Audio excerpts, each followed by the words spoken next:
And so there's this, the idea of the ark is very, very concrete. In Noah, it's actually a structure that he inhabits. It's a concretized, almost like a child's story. And I'm not being cynical about that, because there are some bloody brilliant children's stories, but it's really concretized. But then Abraham comes along, and instead of an ark, there's a covenant, right?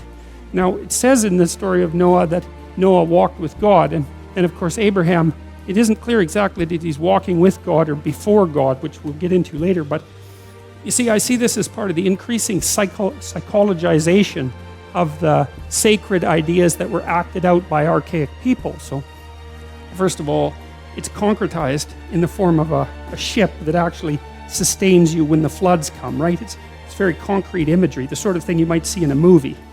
But then with Abraham, it turns into a psychological covenant in some sense. It's like a contractual agreement. Now, it's a contractual agreement between Abraham and God, but that doesn't really matter. Obviously it matters, but it's only half of what's important about that. The other half is that it's a contract.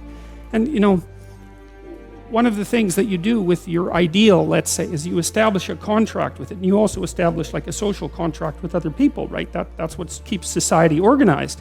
And so there's this idea that emerges in the Abraham stories of a sacred contract, and that has the same function as the ark.